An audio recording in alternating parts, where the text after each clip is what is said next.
fire, stuff that comes out, all kind of stuff that's damaged, all kind of stuff that burn up, all kind of stuff that is devoured because of fire can never be satisfied. As long as it's something to burn, it gonna burn. As long as it's something in the path, it's gonna burn. And once it get going, it don't need much. A little old ember can blow over that way. And because it was burning here, it started catching on right over there. Y'all with me? All right, so let's go into this Bible study. Y'all, everybody got a handout here? I want you to keep them thoughts in mind. Because I told you on the call tomorrow that has some information. So let me get to that information so I'll stay true to that call tomorrow. There are some things that drives us. Everybody is driven by these things. It's 5 things. Everybody. Not everybody, but everybody driven by these things. The first one is air. You got to drive to get air. You want some air. When you don't get air, every time, there's a problem. Amen? Yeah, you want some air. Yeah, you want. There's 2 people in the hospital right now because air. They have a problem getting air. They had to go see somebody to help them get some air. You with me? So there's a drive in us to inhale and exhale, to get some air. The other drive is water. You gotta have water. There's a drive to go get some water. Sometimes you can just get to talking about water and you want to get a drink of water or get a drink of something, right?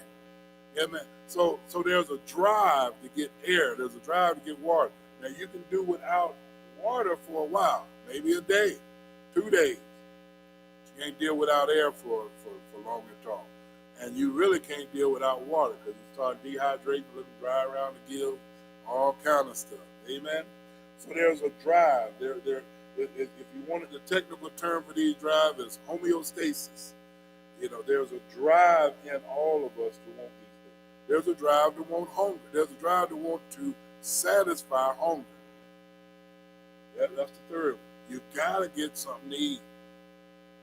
Each one of these drives, as you go down, they can be controlled a little bit more than the first one. The first one, you got to have. The second one, water, you need to have it soon.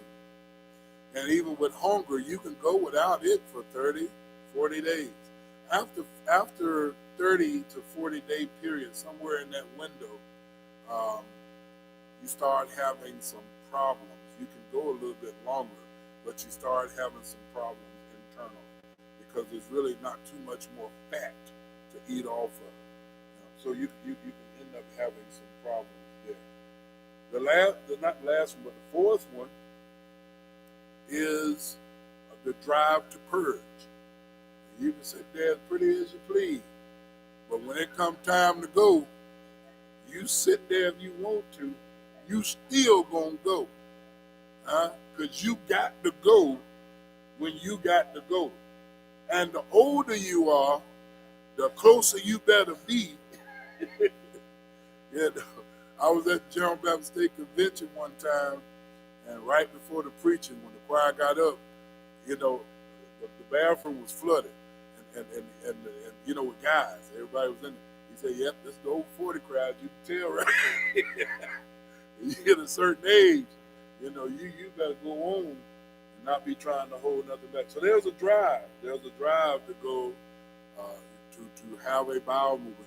You got to rid yourself of waste. You got hungry, you got thirsty, but now you got to go do this. Now, what you think the last drive is? It's a drive. What you think the last one? These 5, they're in there. 6. Whoa, here we go. I don't care if you're married or single. There's a drive for sex. You can look, amen, if you can't say amen. Yeah, it's in there just as much as air, water, food, ridding yourself of waste. Sex is right in that 5. There's no way around it. You're gonna want it. You're gonna crave it. It's in there. There's a sex drive in us all. That's why the Bible tells you about it, so you will know about it. And it shows you, if you go look up here, this way, the wrong way, it's a bunch of stuff come with the wrong way. If you go the right way, then it's a bunch of good stuff come with the right way. What is sex for? What's the number one thing that God created sex for? Procreation. So he created a sex drive in everybody for the purpose of procreation. He wants more people, and he wants us to train up a child in the way that they are to go, so that when they're old, they won't do what? That they won't depart. So he wants us to procreate so that we can have more children, so that we can raise these children up in the fear of God. So it has two purposes. The first one is procreation. What's the second? Drop the pro. Recreation. Hello, somebody. Recreation. Huh? And so that's why if you don't put it where it's supposed to be, only you can prevent forest fires. Hello, somebody. I tell my daughters all the time, once you wake that bad boy up, you don't know what's going to happen. And you best wake it up the way God said wake it up, with a husband, with a wife. That's the way you have to wake it up, because if you don't know, you could be the freak of the week. Gotta have it. Everywhere you go, you gotta go get it. It's a fire. You over here, you over there, you're everywhere. Hello, somebody. And if you can't get it, it can drive you half crazy. Y'all can just look, amen. And then sometimes you get it, you didn't need to get it from that person, because you're not married to them, there's no commitment, and yet and still, y'all need to go. Because it's a drive. And you'll go drive to go get it, bamming on door. Amen, somebody. Looking right crazy. It's a drive. And that's why I started off with what the drives are. It's 5 drives in a person. Just like you would want air, if you wake that last drive up. Just like you want air, water, food, just like you got to rid yourself away. It's there, and it's going to want to be satisfied. So it's procreation and recreation. It's made for man, man made for woman. That's what it's made for. That's what he put it out there for. Why did he put such a drive in there? Because if he didn't put such a drive in there, people liable to start getting into whatever they get into, and it wouldn't be into procreation and recreation. The drive just wouldn't be there. Amen, lights and wall. But there's a drive there. And that's what we have to understand. It starts early, and sometimes it stays late on into your life. Can I get a witness in? Yeah. So you've got to learn from a biblical perspective. If I take this drive in the wrong direction, this is what is going to happen. Not what can happen. This is what's going to happen. This is what the Bible says. This is what this chapter is about. This is where we're going to unpack some things. If you put it in the right way, somebody say by the time you get to verse 15. Yeah, by the time you get there. But you got all verse 1 through 14 to show you what you deal with if you don't deal with it right. Not if, but it's going to come this way. So let's look. Let's begin here. Over here in chapter 5 on your paper here. And this is the Amplified version of the Bible, Classic. My son, big letters. And my son, he's talking about from the standpoint of Solomon is talking to his children. And of course, he got it from David. David, of course, got it from his father and so on. But it's the Heavenly Father talking to his sons and his daughters. All right? This is what you got to come into it with. The Bible was written in language most of the time for the men. Why? Because women didn't really have no rights till the Lord came. That's why the Lord turned a lot of stuff around when he had women in his entourage. That's in Luke, the 8th chapter. You know, he had a lot of people. He had women that helped finance what he was doing. He had a lot of different things. Even when he got up, the first one he appeared to was a woman. You know, and a woman before that time didn't even really have no right to, you wouldn't even call her for a witness. A lot of times women, you would look at your mule more than you would look at your woman. Woman was just there for procreation, recreation, wasn't really, whether she was satisfied or not, didn't really matter. It was, this is what we're here for. And a woman could really get the crap beat out of her if she had a girl. Because I want boys, I want men to carry on the name. And this, God, through Jesus Christ, did a lot to bring women on board. And that's why one of the places you see in Acts, your sons and daughters will prophesy, which was almost unheard of. You had prophetess, but it wasn't that many that you heard of even through the New Old Testament. Y'all with me? So he's speaking to his sons and daughters. He said, my son, be attentive to what? My wisdom. And in the bracket, godly wisdom learned by actual and costly experience. Lord have mercy. The man had 1,000 women. He had 700 wives and 300 concubines. He said, look, son, I'm getting ready to drop some knowledge to you. I'm getting ready to tell you about something. Mama used to say, you just don't know women's. That was an old-fashioned saying. You just don't know. And then some should say, you just don't know men. They something. They treacherous. They terrible. Hello, somebody. And it's both. It's men and women. All right? So he said, I'm talking from experience. He said, this stuff I done learned.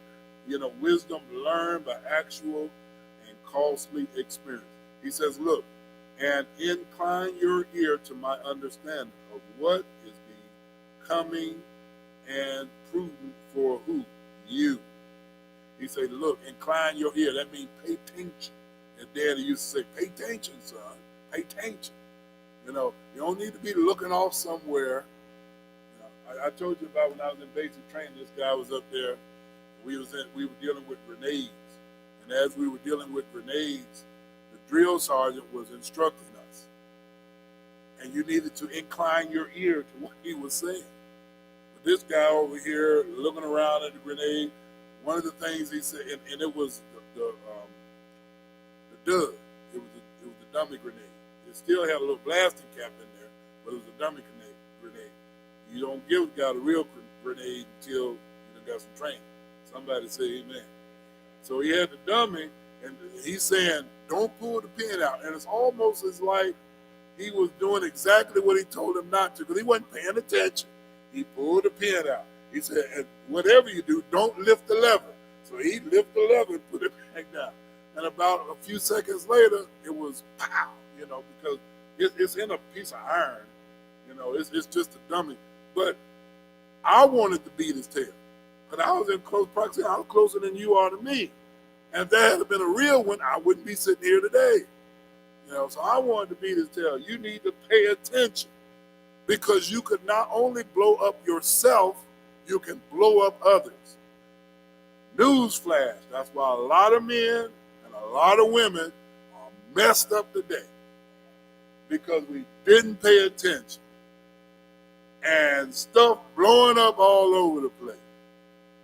And you can write this one down. This is a good scripture. This is a good one here. Sin is pleasurable. How long? For a season. Sometimes we act like, God didn't know about this. If he had known about this, he wouldn't say we couldn't do this. Amen, lights and walls. It must not be, he must not do. It must have slipped up on him. He made it. He know about it. He put all them nerve endings there. Amen, somebody. So he know about all them feelings. But the whole thing in a nutshell is, if it's out of context, it's just like that fella holding that grenade, taking the pin out, lifting it up, and then surprised because it went off. That's what happens. If you don't handle this thing correctly, it's going to go off. There's going to be problems. So he's saying, look, you got to pay attention to this. It's a way that you need to do your life.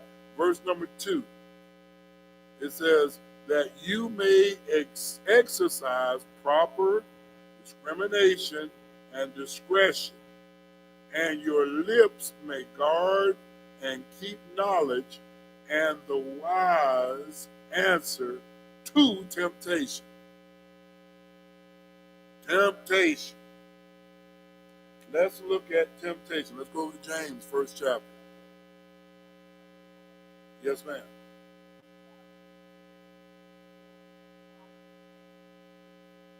All right, I love that. You'll acquire a taste of good sense. Because if you get a taste of bad sense, you can be all over the place.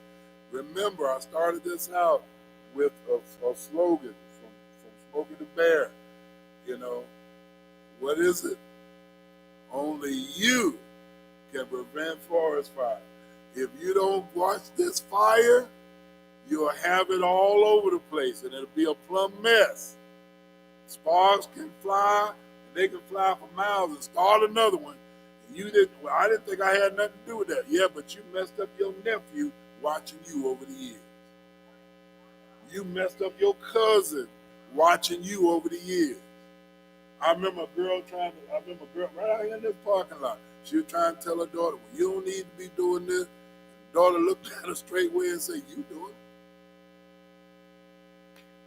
I mean, you can start a fire and have it going all over the place because of what we do. Look at James.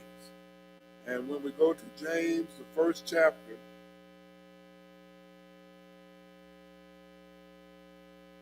let me get there.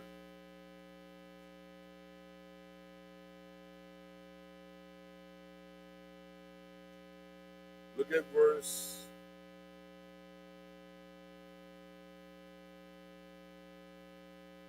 Well, let's go to 13. We'll just cut to the chase.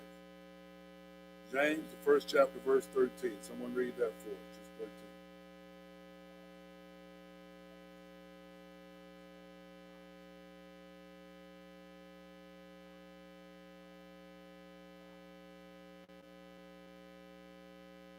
Right. So, what does God do? God sends tests, but he doesn't send temptation. All right? God sends tests, but not temptation. So, what's the difference? Temptation is always designed to get you to go somewhere you ain't got no business going. Away from God. Test is always made to drive you to God. All right? So one's away, one's two. Now, God is telling you he does not send you temptation. Matter of fact, you can write a little side note. 1 Corinthians 10:13 says that there is no temptation that is taking you except such as common to man. But God is faithful. Didn't say nothing about you faithful. Didn't say nothing about me faithful. God is faithful, that with the temptation will make a way to escape. All right? That you'll be able to bear it. All right? So temptation, sometime when it comes, you better run. Don't sit there, I'm super Christian. I can handle this temptation. I don't care how long you've been saved. I've been saved, well, I think it's 26 years this month. I think it's 26 years. There's certain positions I'm not going to place myself in. I'm not going to try to see if I'm going to be strong enough to be a faithful husband. I ain't going in there. No, don't go there. Because you may end up going there. I look up here, I tell my daughters all the time, from here up, know you saved. From here down, the wind blew. The wind of opportunity. And you may take advantage of the opportunity. Don't act like you super Christian and you I'm married and I have a good wife. Yeah, okay.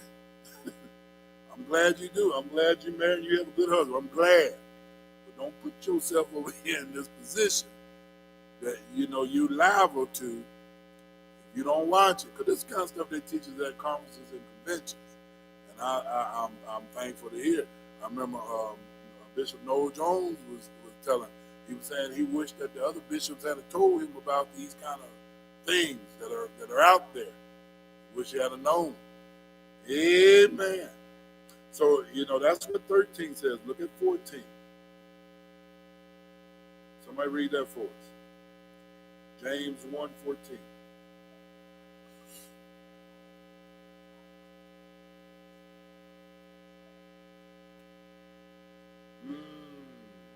Notice what it says in the Amplified Classic. But every person is tempted when he is drawn away, enticed, and baited by his own evil desire, lust, and passion. Listen, Jeremiah will tell us something about our hearts. What is our hearts? What does the Bible say about our hearts? It's deceitful. It's something. Our hearts are in bad shape. That's why the Bible, through Proverbs, has been telling us to guard our hearts. How do you guard your heart? With the eye gate, you got to watch what you watch. But if you keep looking at it, you might like it. Whatever it is. Amen. If you keep listening to it, you might like it. Whatever it is, you keep hearing about it, And not only seeing, hearing, you got to watch what you touch. You might like that touch. You better watch who you let touch you. Hello, somebody. Sometimes a touch. Amen. And so you got to guard these gates. A touch, a whiff of something. That perfume, that cologne. Why did he have to wear that? Because of something you did years ago. And that person had that one on. Now all of a sudden, it wake it right up. It ain't the same person. Y'all ain't want to say nothing tonight. It ain't the same person, but it's that perfume. And now all of a sudden, I'm back in 1993.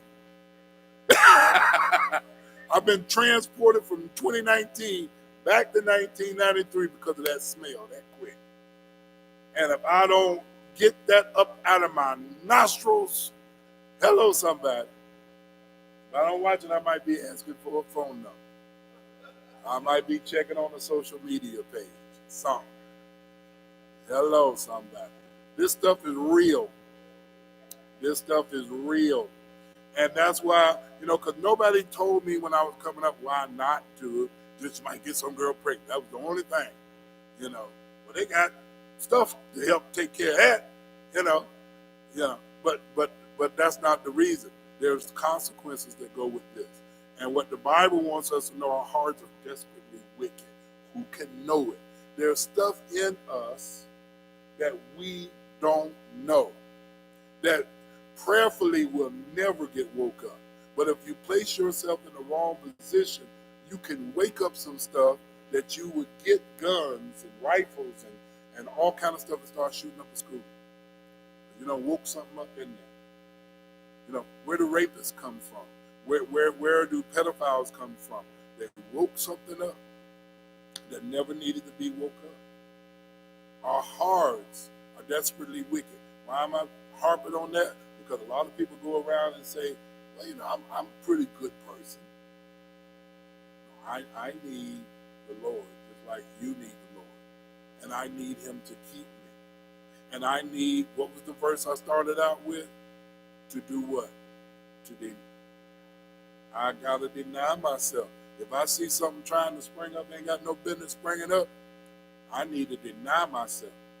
Why? Because if I don't deny myself, then what begins to happen is whatever you feed is what's going to grow. Ain't nobody going to know. That's one too many right there. But I ain't thinking about him right here. He ain't here right now. He's everywhere, but in my mind, because I'm feeding to go to this direction, he ain't here right now. He ain't going to know about this. And I ain't going to tell nobody. She ain't gonna tell nobody. Then you start trying to justify, well, I'm saved, and she's saved, and and God's a forgiving God, and He'll forgive us, and God understands. God knows my heart. Hello, somebody. Our hearts are desperately wicked. Yes, God does know our heart. And if we're placed in the proper position because of these drives, air, you got to have air. Water, you got to have water. Food, you got to have food. You got to rid yourself of waste. And sex is a drive just as powerful as those other homeostasis. Are y'all with me tonight? You've got to understand that. So if you place yourself in the wrong position, you can start a forest fire. Fire all over the place. And I'm helping.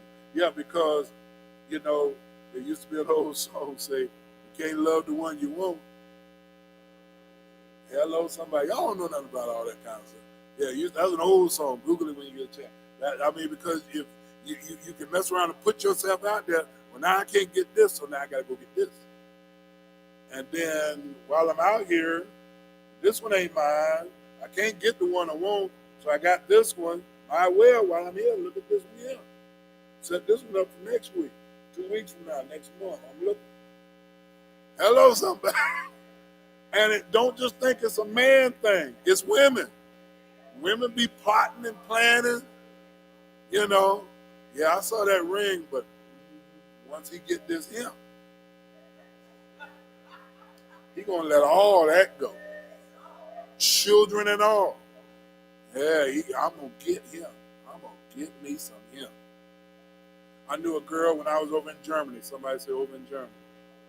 Yeah, all she wanted was married men. That's all she wanted. And she wanted them. It was a game to her. She wanted them. She'd get them. She'd do them. She had one guy that she was doing, and she was just doing it. Made him send made him send his wife home to the States, 3,000 miles. Took about 6 months. She was working on it every time turning around. And once he took her to Frankfurt, from Kaiserslautern to Frankfurt, once he took her there and got her on the plane, she gone. She praying woman, praying for her husband. And he would not quit. And once he got back, they had dorms because he'd done long moved out from his wife, out of the I forgot what they call it, DOQ or something. He had moved out from with his wife and had moved into the dorms, the Air Force to call them dorms. And so he some kind of way got the dorm right beside her.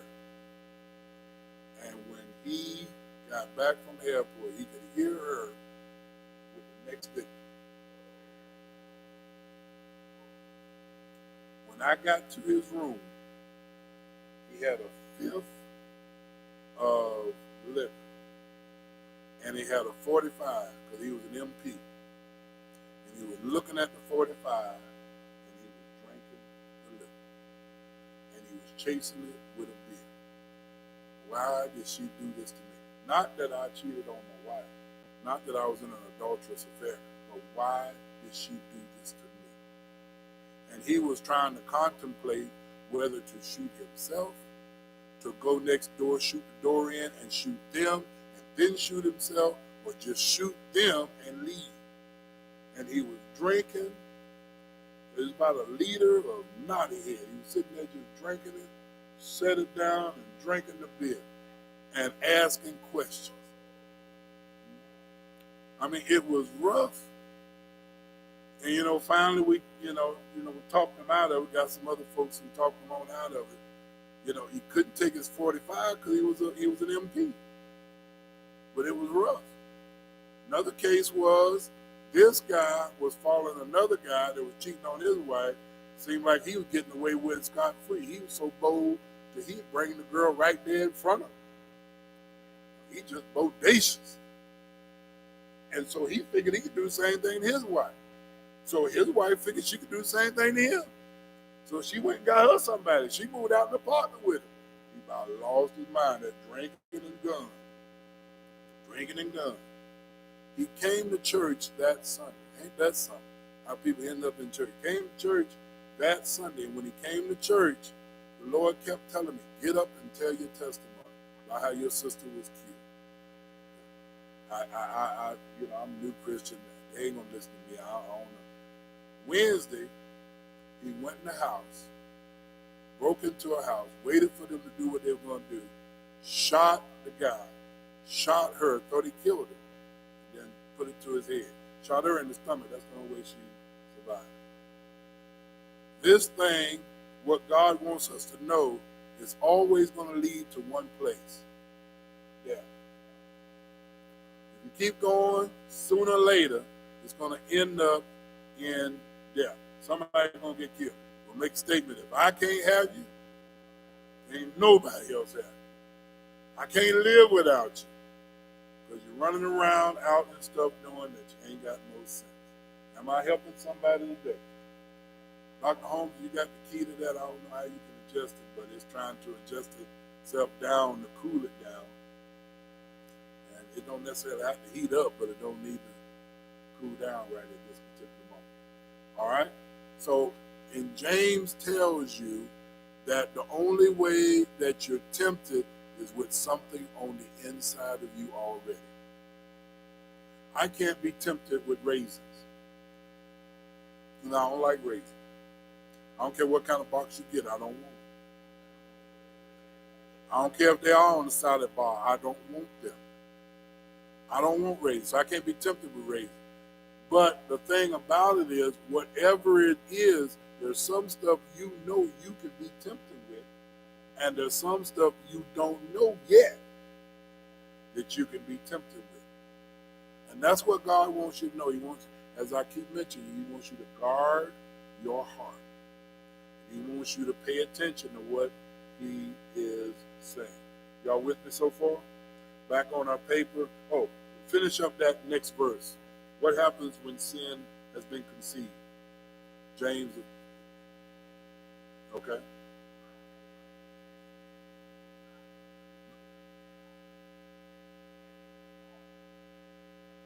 No, back up 15.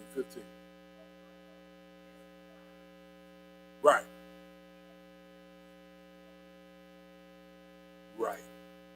See what happens? It's always headed the same direction. No matter how good it looks, no matter how good anything, if you're going the wrong way with this thing, it's always headed to the same way. It looked like this can't be headed this way, but God said it is. So you have to decide which one you believe.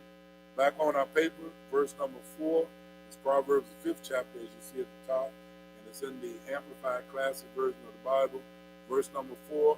But in the end, she is bitter as, verse number 3. Let's go 3. For the lips of a loose woman drip honey as a honeycomb, and her mouth is smoother than oil. So here it is. You got the thinking terms of a woman and a man. The woman, especially a man. Some of them so simple. Just come here. Ooh, look at you. Me? Some can be so simple as that. Me and Roz was walking through, I forgot what city it was, and I had on my cowboy hat. And some girl turned around, ooh, look at him rocking that cowboy hat. Roz gave her a look. I ain't heard her say nothing else. But, if I was a simpleton, I could have paid attention to her, And if my wife hadn't have been there, and if I hadn't have studied this kind of stuff,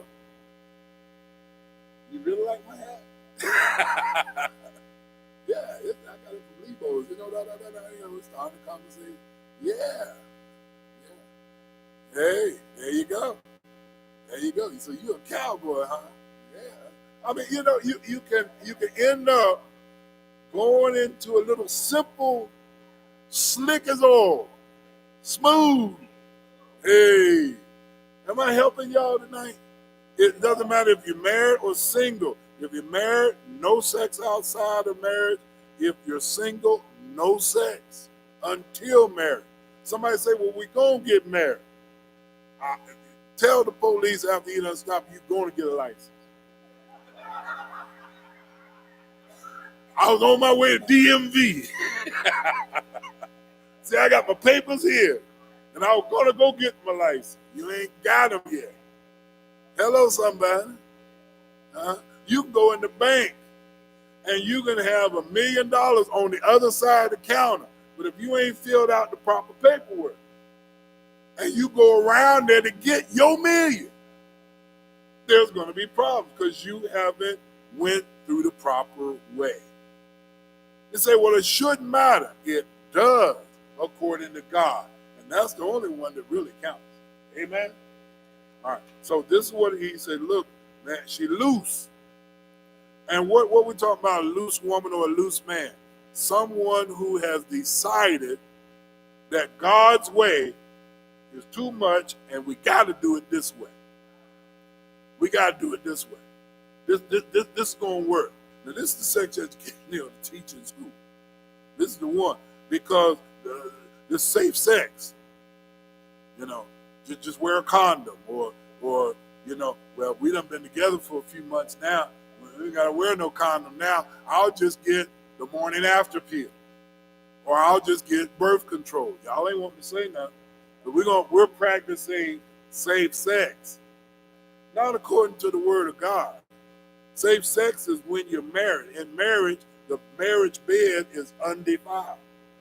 It's there for procreation and recreation. It's there to make babies. It's there to have fun, to enjoy your spouse, not their spouse, not the single girl over there, no.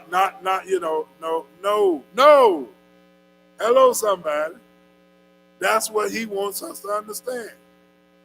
Because, and it also talks about in the Bible, once you do that, if you try to get some married man, or if a woman goes out and she's married, what the guy gonna say to that man? What words can get him to chill out if he coming after you? Think about it. You done had sex with his wife. What you gonna say? How you gonna start it? Yo, man, you know what? How you gonna start that conversation off? You understand what I'm saying? The Bible tells you ain't no words ain't nothing you can say to him. You just in trouble. Amen. And this stuff leads to death.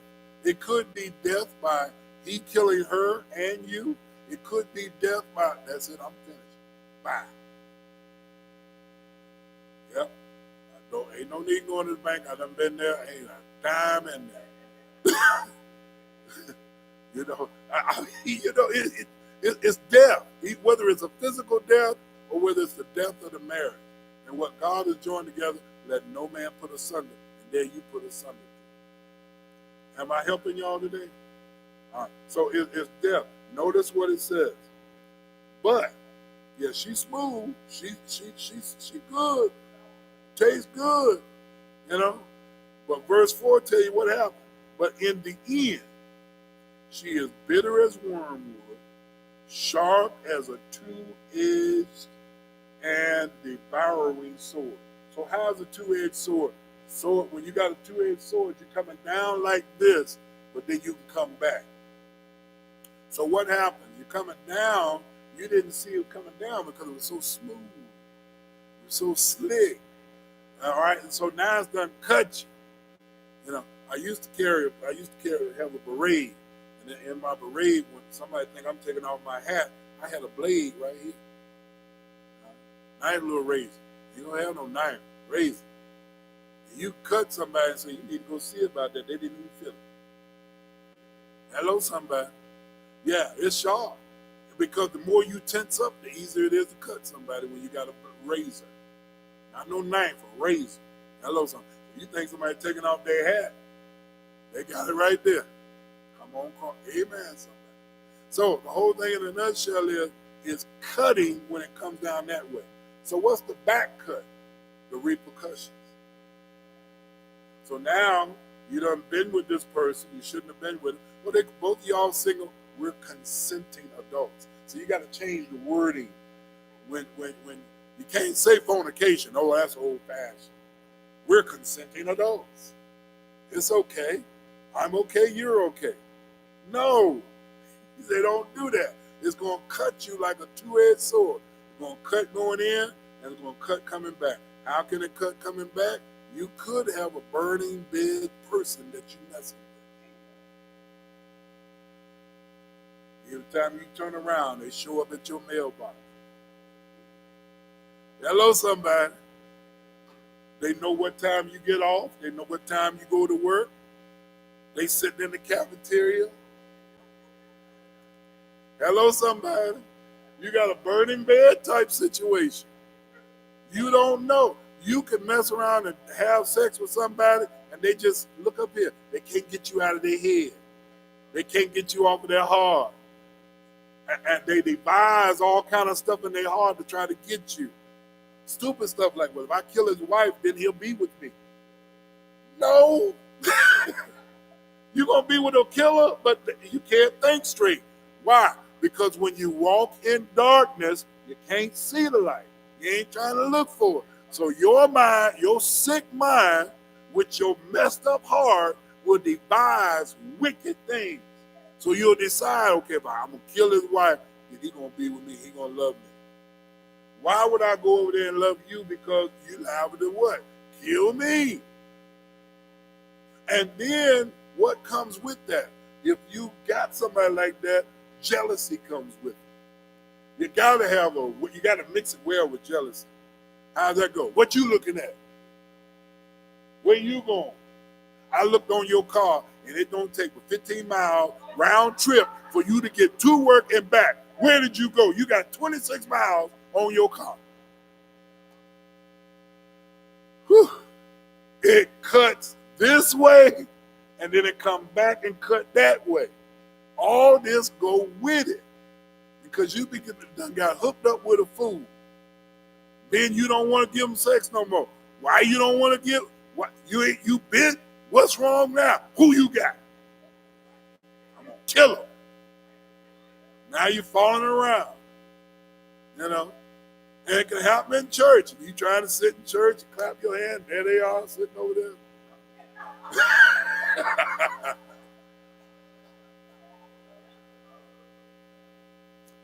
Amen. I'm trying to help you. It cut this way and it's coming back. It's going to cut that way. See? This is why no premarital sex. This is why you don't get with nobody else's husband or nobody else's wife. This is why you don't do it, because it's going to cut both ways. It's not, well, we got this. We can handle this. We're mature adults. We know what we're doing. But did you know what he said? Because this is going to happen according to him. All right? Then we go down into verse 5. Her feet go down to death. Her steps take hold on Sheol, Hades, the place of the dead. So it's already told you it's going to cut you. And when it finished cutting you up, there it is. That's where her feet lead to. Notice something else about it. Verse number 6. She loses sight of and walks not in the path of life. Her ways win about aimlessly, and you cannot know them. That's the thing that gets you too. You can't know them. You think you know what you're doing, but they got some stuff that's plotted and planned by the devil with thousands of years of experience of how to get men and women. And he got some stuff that you just don't know. He's going to unpack some stuff every now and then and throw it out there. And you're going to be going through all kinds of hell because you decided to do it another way other than the way God said do it. Am I helping somebody? This the kind of stuff, this is sex education. This is what you need to teach your kids, your nieces and nephews, some grown folk, pull them to the side, tell them about it, because they're going through it and they don't know why. Yeah, she's being used by the enemy. He's being used by the enemy. He can't tell it, she can't tell it. The devil, because what happened? My sheep hear my voice, and they follow me. I know them, they know me, and I follow. But now you have decided to step away from the shepherd's voice. And now you're over here. So he's feeding and leading and guiding, and he ain't got but one agenda: steal, kill, and destroy. That's what he do. Sometimes it seems like, you ever felt like, well, I've been doing this for years. Ain't nothing happened yet. He's setting you up. There was a person that was down here in the community. Sometimes I come in the parking lot to go upstairs, and if there's a car out here, I may ask. And sometimes a badge will flip out. FBI. SBI. Undercover police. What they doing? Every 3, 4, 5 years to go down there and raid that same house. Simultaneously, they done followed the cars that left out from that house, selling drugs, and then they go down there and they simultaneously hitting several other plots. And then what they do is,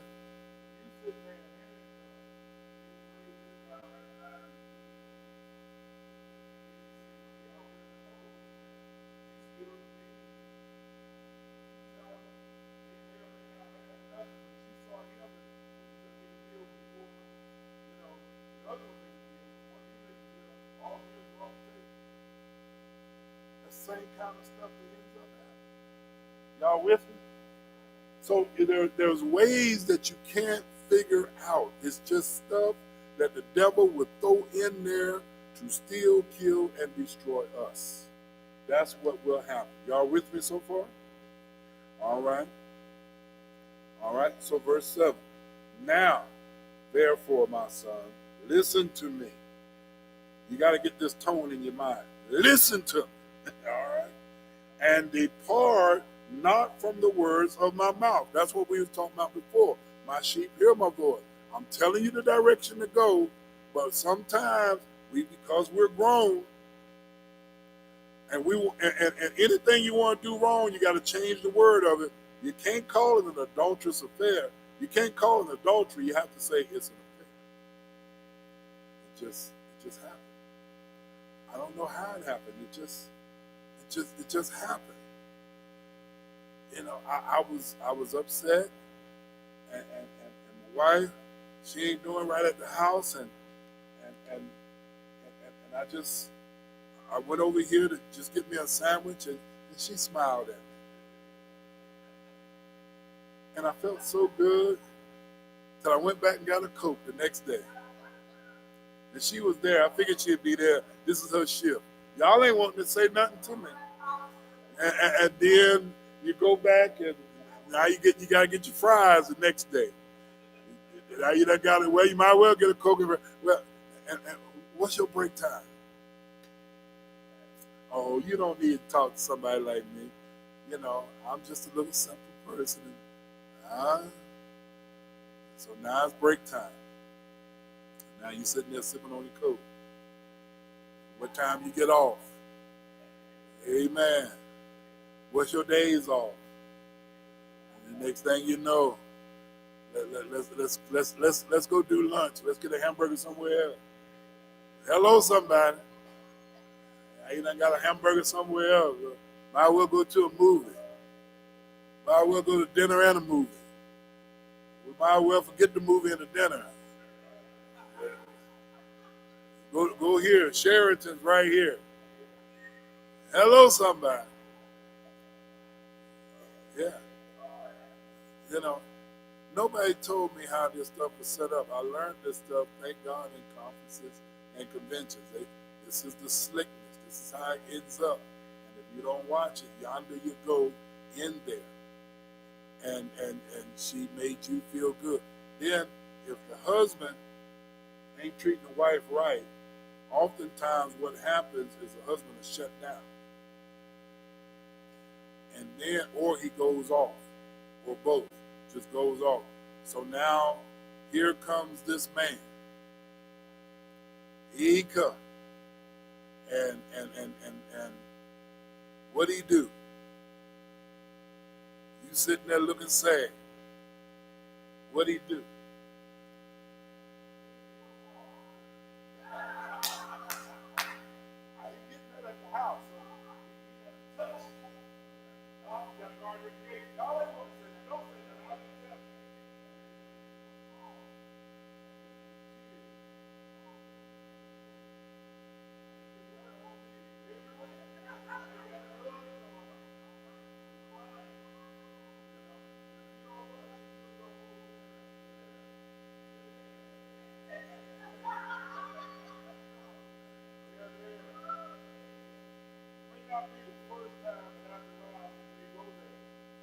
Hello, somebody. Now you don't win there. And then, because a man of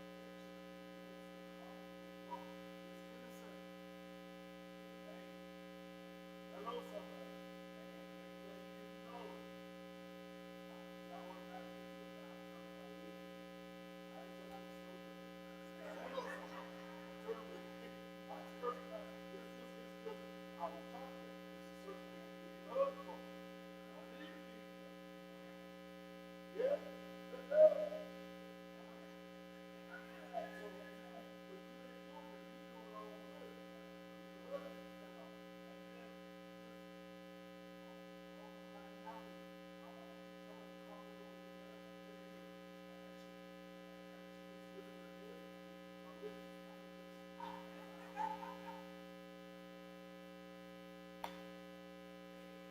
Am I helping y'all? Just like it just happened. Am I helping anybody this evening? All right. So this is what you got to watch out for. You got to depart from it. Don't go there. You got to watch yourself. Even if you're comforting somebody and you find yourself going the wrong way with wrong thoughts, stop. Get you a table between you or something. Sit there and she sit there. Be careful even if you go there. Amen?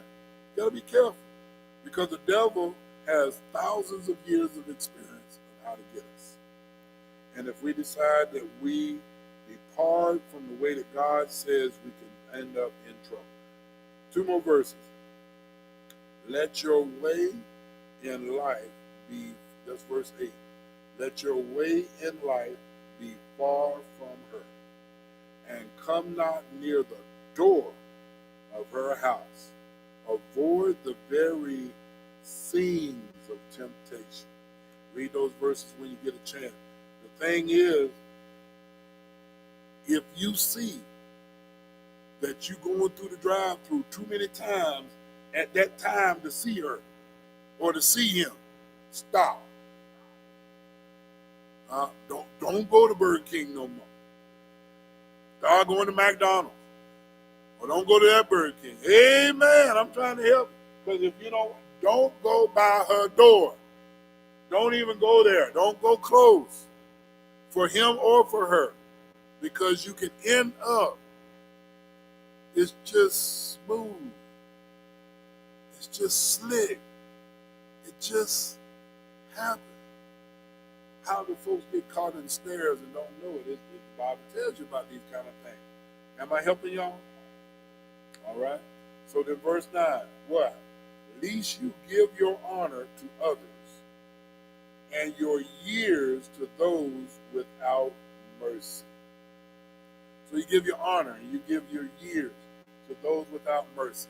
How does that work? It also talks a little bit later on about your wealth. How can you end up giving your wealth? You want to go down some lists? You done had sex you didn't have one time. Now, alimony. For the next 20 years, 30 years, you're giving your wealth. Or you're 25. She said she was 18. She looked very mature for her age. Come find out she's 15. Now, I won't talk if you won't talk, but I want $500 a month. There goes your wealth. And now you got to explain why $500 a month is coming up out of the house. If you're married. If you're not married, then you got to come up with $500. So there's a thing called alimony. There's a thing called child support. There's a thing called bribery, extortion, and end up paying money out. And when does it end? You know, so she's 15 now, but even when she's 20, 25, she can still come back and say statutory rape. Woman standing up there with tears in her eyes. Some big, strong, muscular cop looking at you. Hello, somebody. So, I mean, it wants you to understand, if you keep this stuff up, you'll give your honor. Here's your respect. Once it comes out that you was with this girl or you was with this guy. And once again, it could be either one, girl or guy. You know, here you are, a 25-year-old gym teacher, you know, female, and then here it is, you know, 14-year-old kid. Just happened down the street not long ago to a vice principal. You know, whether it's true or not, your honor is out there. Can you ever be a principal again? So it can cost you, is what the Lord wants you to understand. It can take, and it can take mercy away from you. Now you can't get another assistant principal job. You done spent $100,000 on education, or somebody did, and now you can't get back in there as assistant principal. Here it is, you're a pastor, and now all of a sudden, no church wants you to come. Are y'all hearing me? Yeah. Whether you're a female pastor or a male pastor, whether you're single or whether you're married, this is what the Bible wants us to understand. Lest you give your honor to others and your years to those without mercy. Verse 10, lest strangers and false teachers take their fill of your strength and your wealth and your labors, go to the house of an alien from God. So, and that's part of what I was talking about, basically putting verse 9 and 10 together. What all goes from it? You know, it tells you right there, your strength. So here it is, your strong years. You got to work. If you got hooked up with a prostitute, you just got to have this prostitute, whether it's a male prostitute or a female prostitute. Like I say, you could wake up something and not know that you done woke that up, and you just got to have it. It's just as much as you got to have air, water, food, and relieve yourself in the bathroom. You've got to have this drive if you don't watch it and wake it up and get it out of the context of what it was intended for. Procreation, recreation, in marriage. Are y'all with me? He's telling you this is the kind of stuff that's going to come. So you end up hoping this man going to marry, hoping this woman going to marry, and you giving all your strength and all your energy and all your wealth. I've seen people sign for houses, and I've seen people sign together for cars, but can't sign a marriage license. So you giving all your wealth, and then all of a sudden, something pop off. And you got in your mind, well, I ain't committed to her, I ain't committed to him, and yonder you go. And then some people snap. I ain't going to let her leave with all my stuff. I ain't going to let him leave with all my stuff. I done put all my years in. All your strength, your wealth, and your labor goes somewhere else. Am I helping y'all? Verse 11, and you groan and mourn when your end comes. Notice what it says. Not if, but when. He's saying don't go outside of marriage and have sex, because this stuff is attached to that. You say, well, I didn't see the tractor trailer. You didn't see the ship either, but it's all attached. Hello, somebody. This is what come with it. Well, this shouldn't be. Look, it is. He says, and you groan and moan when your end comes, when your flesh and body are consumed. There was a man that was a gangster, had all the money he could want, had all the women he wanted. He had a venereal disease, and he knew something was wrong. Instead of getting it straightened out, he just kept living with it and kept infecting all these women, and all these women kept infecting wildfire, just going all over the place. Huh? And then finally, that venereal disease caused him to lose his mind. He died crazy. So what happens? It's right here in the Bible. It tells you what happened.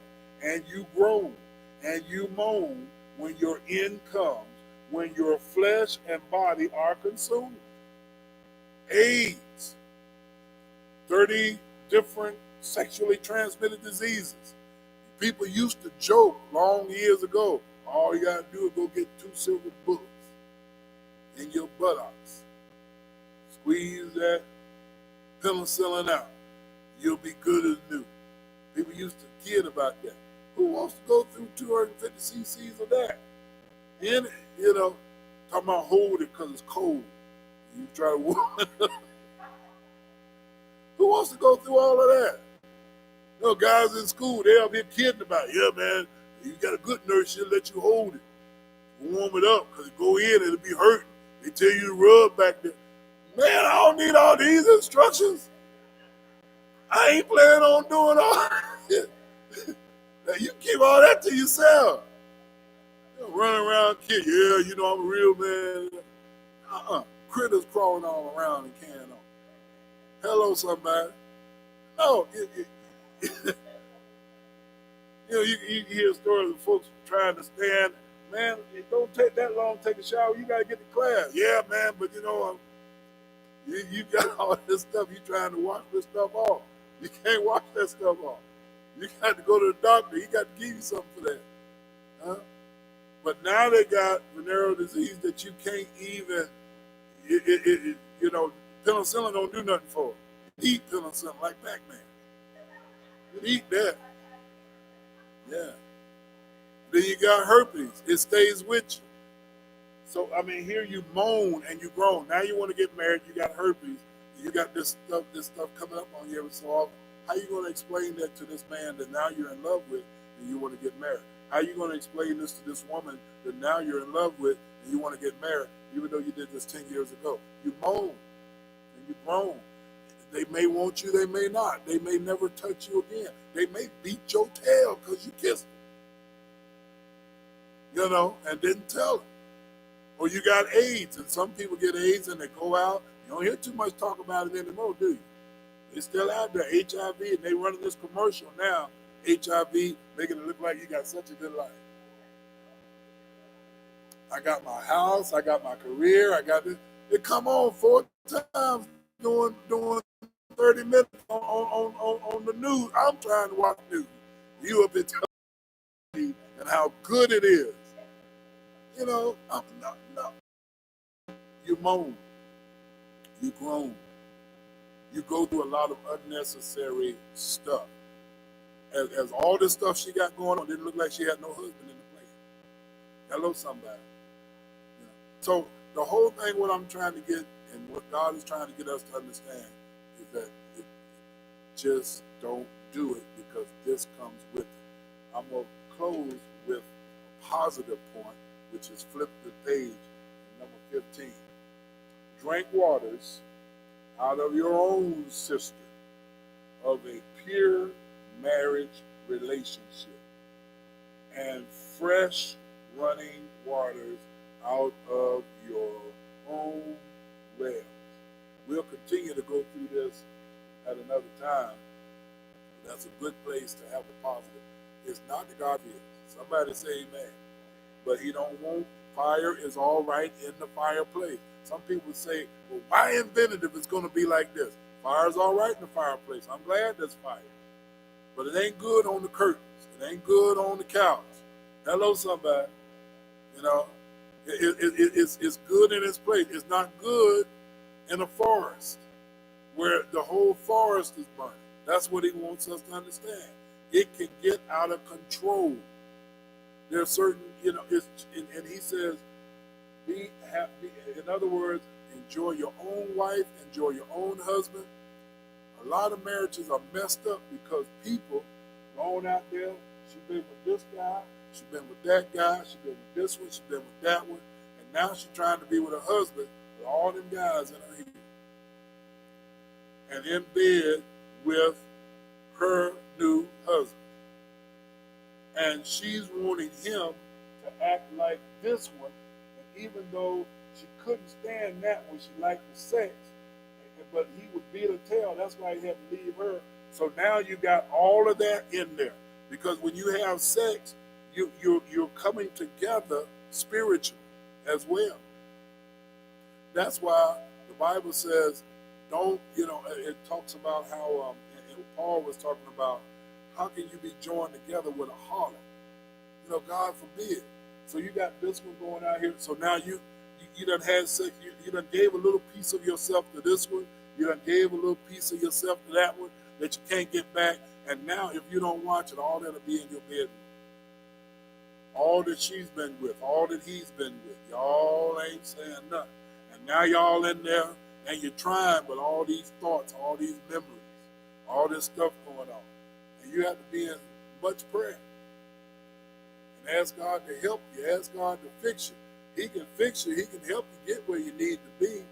And no matter how broke you are, you can go get back on that potter's wheel. Somebody say amen. And he can fix you, but why take yourself through all of that? You say you can get saved. It's like robbing a bank. You get saved, but there's consequences. You might have to spend the rest of your life in prison. You're saved. Some people say, well, I'll just get saved early. Yeah, but you done all this, and you got all this in your head, you got all this in your heart, and now you're trying to have a relationship. And in the military, we used to call it debriefing. You got to get debriefed all the time. You got to get fixed all the time. So to avoid all that, he says stop. And here's the good thing. Even if you've been doing all that, stop. Either way, stop. Don't go there. If you haven't been there, good. Don't go there. But if you have, come on out. Some people say, well, I done been in too long. If you in a burning house, I don't care how long you've been in there, get out. Get out of there. You say, well, I done invested too much. You can't save none of that stuff in that house. Get out. Well, I'm trying to get my jewelry. I'm trying to get my... Get out. You can get another house. You can get some more jewelry. Get out. That's what the Lord wants you to understand. If you haven't started, don't. If you have, get out. Look at it like a burning house. How do we need to look at sin? God gave it to me the best way like this. When you're dealing with sin, look at it as if it was cancer that was removed from your body. And you don't want that back. Y'all with me? So that's how you need to come out from it, leave it alone. Don't sit there and talk about, I wish I had that cancer back. No, you don't. And you say, well, I don't look at it like that. I'm losing so much. You're losing cancer. That's what you're losing. Nobody goes to the hospital and wants to stay. You want to get out.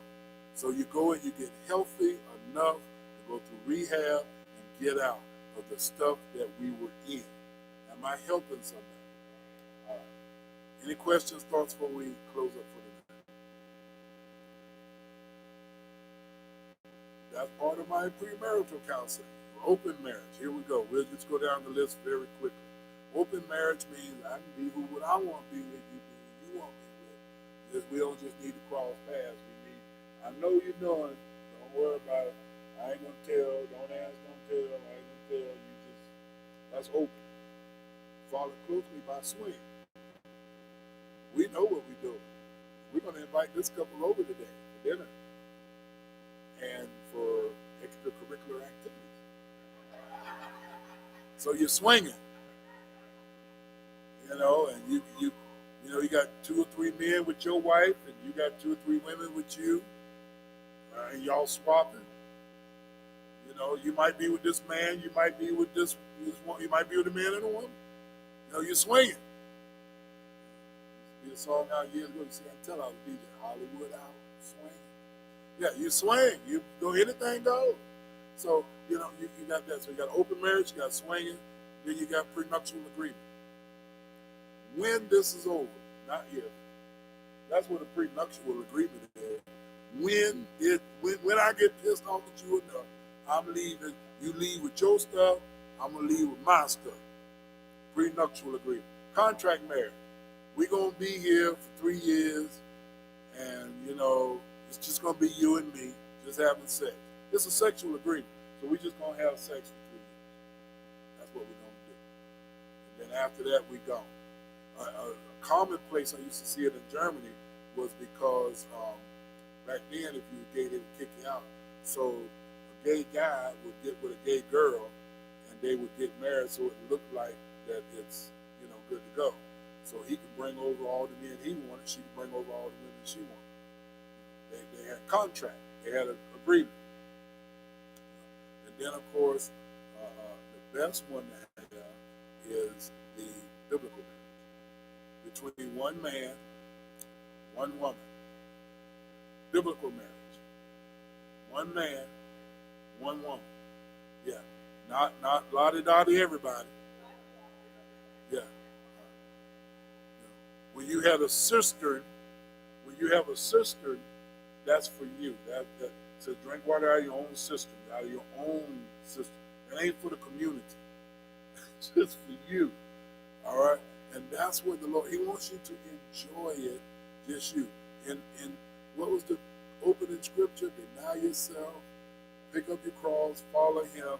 If you're not married, that's how you do it until He brings you somebody.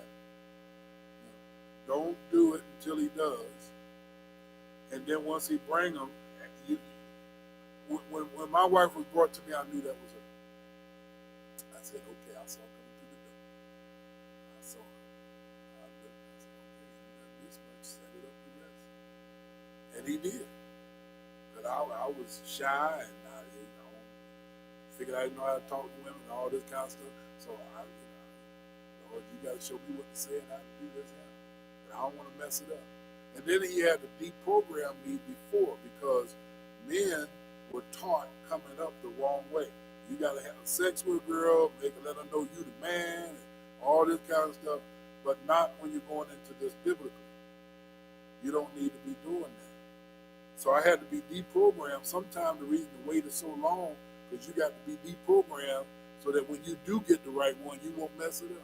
Can I get a witness of that? So that's why I had to be deprogrammed, so that I wouldn't be thinking, first date, mind your manners, be good. Second date, try to mind them a little bit. But this third, fourth date, it's supposed to be on.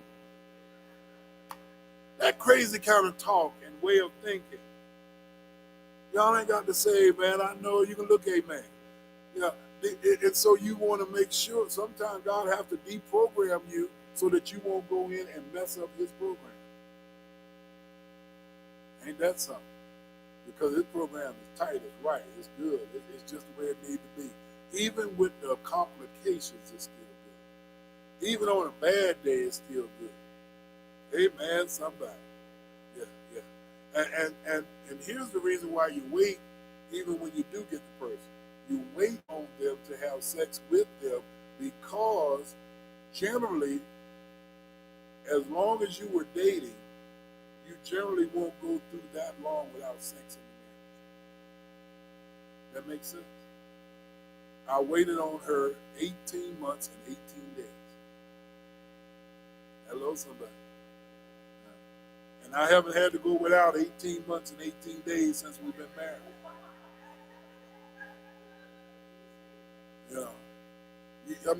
There's going to be times when she's not going to want to and you're not going to want to. But the Bible tells you how to deal with that. The Bible says, you can read this when you get home. 1 Corinthians 7, chapter verse 1 through 5. If you're not married, don't have no sex. If you're married, have as much as you can. If decide you ain't gonna have nothing for a while, agree to that we ain't gonna have nothing for a while, and then come back so that you won't get tempted outside the house. That's it in a nutshell. 1 Corinthians 7, chapter verse 1 through 5. Have as much as you can. Enjoy. It's part of its recreation. When we ain't having no more kids, procreation may be on, keep the recreation going. Hello, somebody. Hello. Any other questions or thoughts, comments, concerns? Was this helpful? All right. Please tell others about it. We're thankful that Sister Lily is out of the hospital. Lily Sadler, she is at home. Her car is working, so she's happy about that. And Marty is at home. And feel free to call or text anytime. Hit her up on GroupMe or what have you. She is looking for that kind of interaction. Some of the people went over there for lunch today, just to enjoy their community Bible study. So reach out to those, be in prayer for my cousin Mark. Friday, we're also Antonio Kennedy. They believe he had a pastor still in the hospital, but he's more going through rehab, trying to build up his strength and his energy so he can go back home. So we want you to continue to pray for all of those. Amen. All right, somebody lead us in prayer.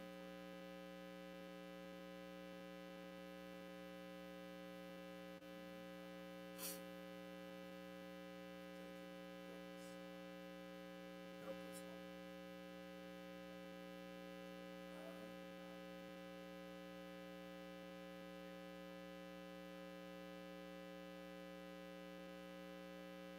Yes.